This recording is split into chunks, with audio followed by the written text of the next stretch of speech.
बच्चों, आज हम सीखेंगे संधि कैसे बनती है और संधि के कितने भाग होते हैं। इस तरीके से आज हमने यहाँ पर संधि के बारे में बोला है कि संधि का जो शाब्दिक अर्थ होता है वो होता है मेल या जोड़। संधि का शाब्दिक अर्थ है मेल या जोड़। इसी प्रकार हमने संधि की डेफिनेशन भी लिख रखी है, दो वर्णों या ध्वनियों के मेल से उत्पन्न होने वाले विकार या परिवर्तन को संधि कहते हैं। जैसे हमने दो वर्ड लिखे, दो शब्द लिखे हैं, हिम प्लस आल्य। हिम प्लस आल्य इक्वल टू हिमालय। हिम का शब्द जो लास्ट वाला है ये, और जो आल्य का पहला शब्द है आ, इन दोनों से जो विकार उत्पन्न होता है उसी को हम संधि कहते हैं। इन दोनों से जो विकार उत्पन्न होता है उसे हम संधि कहते हैं। इसी प्रकार संधि हमारी तीन प्रकार की होती है, स्वर संधि, व्यंजन संधि और विसर्ग संधि। स्वर संधि में क्या होता है बच्चों?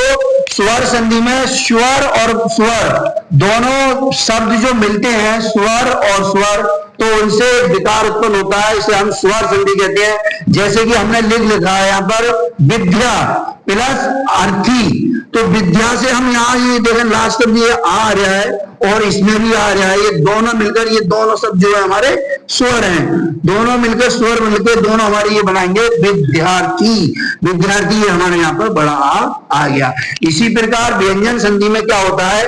व्यंजन संधि में भी व्यंजन प्लस व्यंजन और स्वर ये दोनों का विकार उत्पन्न होगा। जैसे आप देखें बाप और प्लस ईस, बाप जो होता है हमेशा हमारा ये गा में परिवर्तन हो जाता है, इसीलिए दोनों मिलकर बनते हैं बागीस।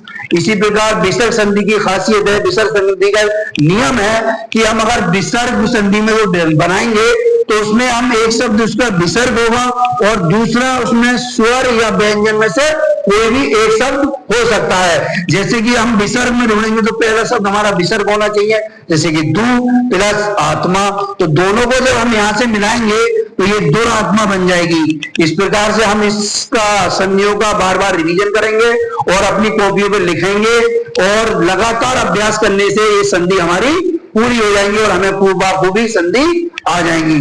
शुक्रिया बच्चों।